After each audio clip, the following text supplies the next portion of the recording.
Hello. So this is going to be our first episode of Meet the Faculty. I am Robert Dedvukaj, and I'm here talking with Professor Darcy Brandel. Darcy, how are you doing today? I am doing great, Robert. Thanks for asking, and thanks for having me here. Thank you for coming. It's an honor. It's always a pleasure talking with you.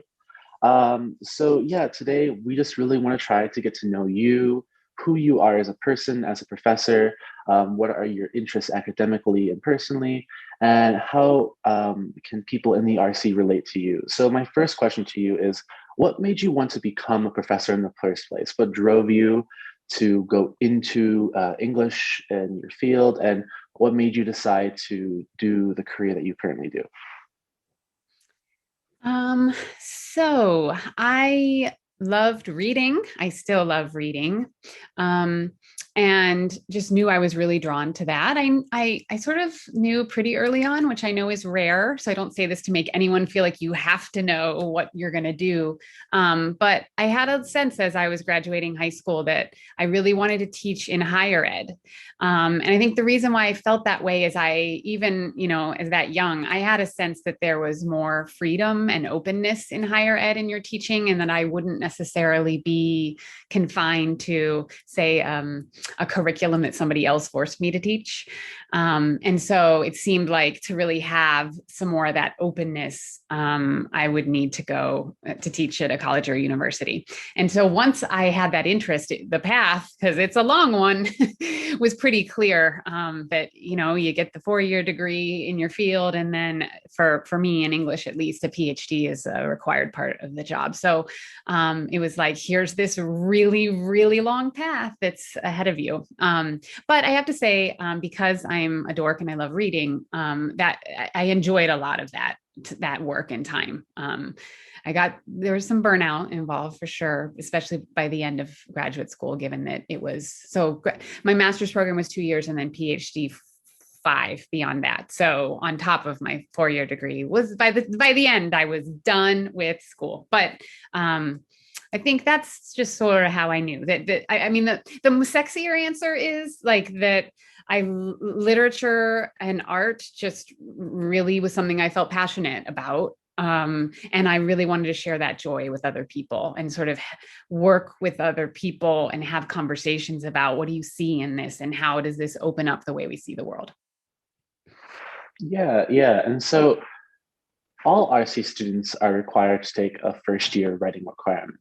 And so some people's first introduction to you will be through your first year writing requirement called Resist Theory for the Revolution.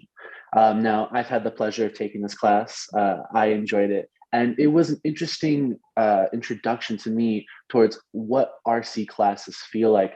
So I guess, could you go into what you think an RC writing class should be like, and how one should structure it in terms of goals and purposes, and also go into a bit of what your class specifically is like, what you wanted to do with it, what you wanted to teach, and what you want to help your students get out of it. Sure, absolutely. So let me say first that what I love about the RC is its smallness, right? That you're getting a kind of liberal arts experience.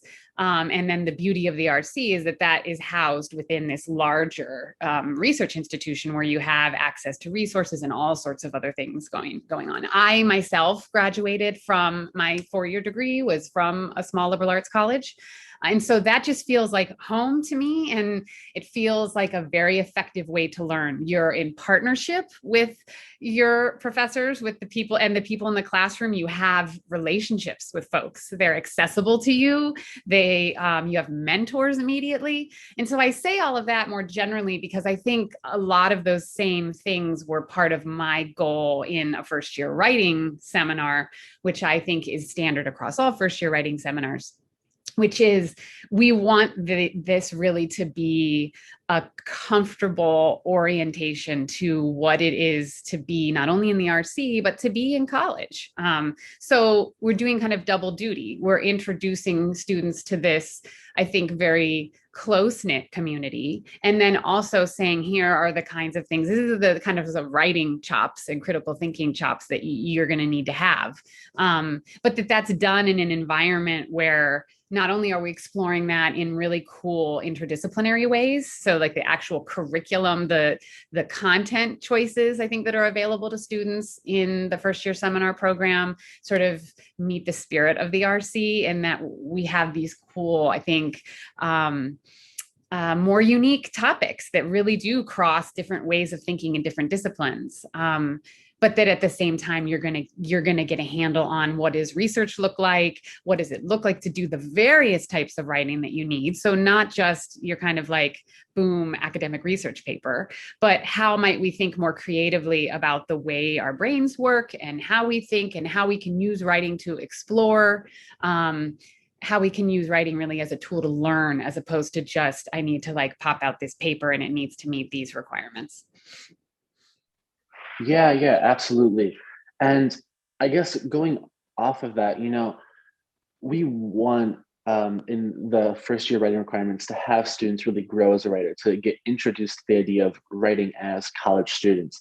And so I know for most people, they've probably had some sort of English class or writing class in their high school or middle school education, where they were taught, from a grammar book or from some writing book about how to properly write essays and all this stuff.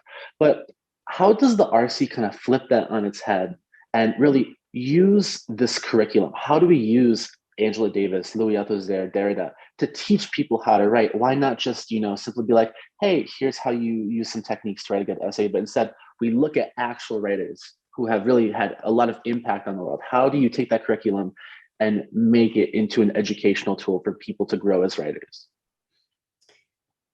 That's an excellent question. And one that I think needs a little bit of thought. So let me first say my immediate reaction is the importance of something that I think happens in a lot of college first year writing classrooms, which is the kind of undoing of the education that people have had prior. So let me comment on that.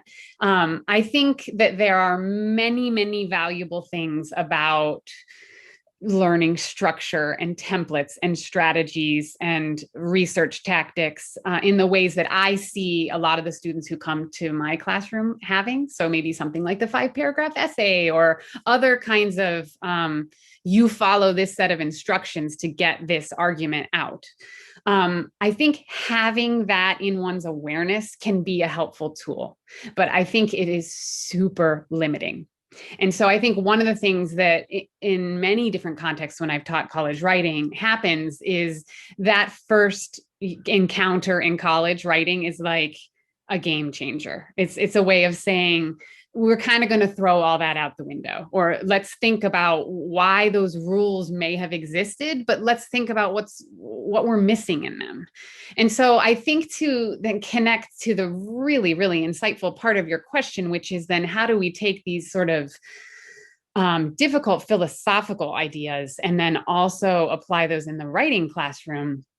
I think in many ways, and I don't presume that our listeners are familiar with some of the names that you've thrown out necessarily, but I think those philosophers are fundamentally challenging things like, so in the case of Derrida, how does language even work, right? I mean, how does language shape the way we see the world? To someone like Althusser, who's saying, how do things like the ideologies we hold, the values that we have, the things we see in culture all the time, advertisements, the things we're taught in schools, how are those types of structures shaping the way we see and learn and experience life? And so not only is the content of questioning those things, right, questioning language, questioning our values important, but I think we can then, again, if we come back to this idea of looking at everything as a piece of writing, think about how are these thinkers actually using their own writing to explore these ideas? What are the strategies that they're using? So I think being faced with encountering different types of writing then also ties into the way not only that we're thinking, right, but the way that we're formulating and then re-articulating those things back, both in conversation and in writing.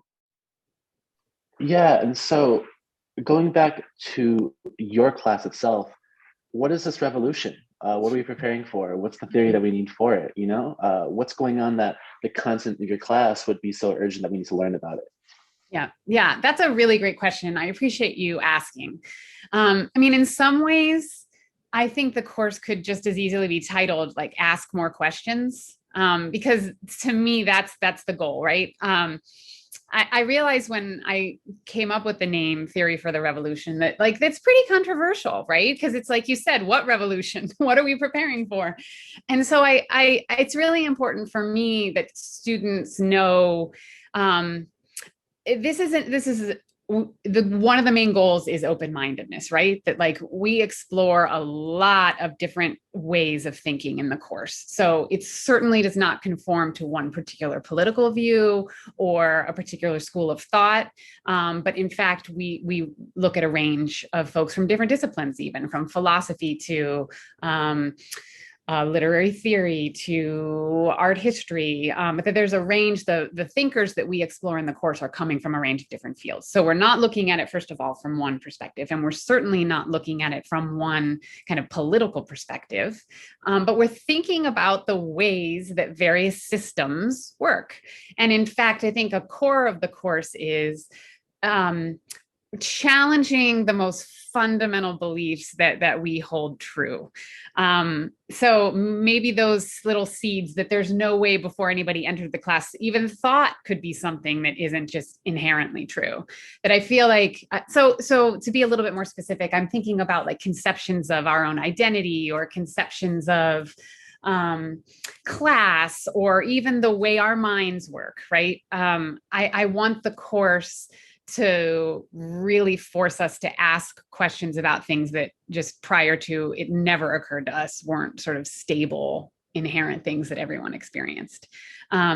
So I guess again, to come back to your initial question, which is so good, what is the revolution? I would say in many ways it is not accepting anything without thinking way more deeply than you even thought possible about it. That if we approach life in that way, we're going to be engaged citizens, regardless of sort of what our political perspective is or, kind of what viewpoint we're coming from. That if we come to it with this notion of asking questions and really challenging sort of every idea that comes our way, that in itself is a kind of revolution. So.